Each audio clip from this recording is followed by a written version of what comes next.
Proses ekstraksi emas dari biji di industri umumnya dilakukan dengan metode sianidasi ya. Sekira ini Anda sudah tahu ya. Jadi dengan melarutkan emas di dalam larutan sianida. Ya.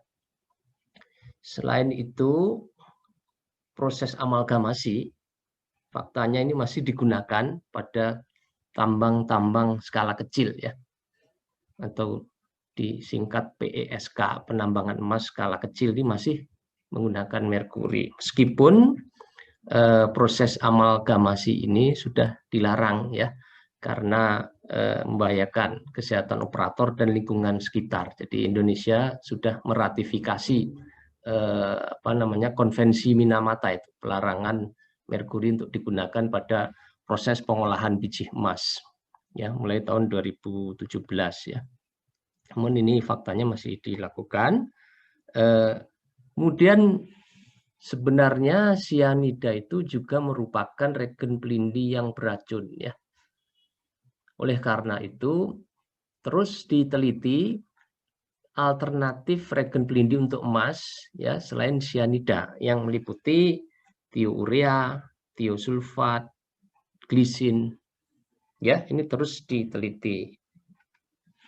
Kekurangan regen-regen pelindi tersebut dibandingkan sianida adalah satu, unit consumption-nya masih tinggi ya. Kemudian recovery emas masih rendah. Misalnya glisin itu ya hasil pengujian, kalau glisin saja itu relatif masih lebih rendah dibandingkan sianida ya. Makanya dilakukan pencampuran ya antara glisin dengan sianida. Kemudian yang berikutnya kekurangannya adalah recovery emas dari larutan-larutan alternatif tersebut relatif lebih sulit ya dibandingkan recovery emas dari larutan sianida yang dapat dilakukan dengan menggunakan karbon aktif ya.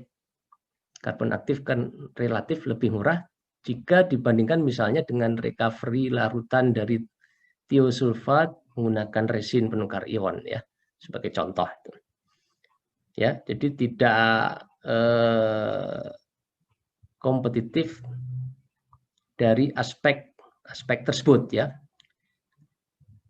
Dan tentu penerapannya secara komersial juga masih sangat terbatas ya. Contoh penerapan penggunaan tiosulfat itu ada satu di Amerika ya, di Barrick Gold, yang memang untuk tipe biji tersebut dengan kandungan Cu yang tinggi relatif efektif ya tiosulfat tersebut.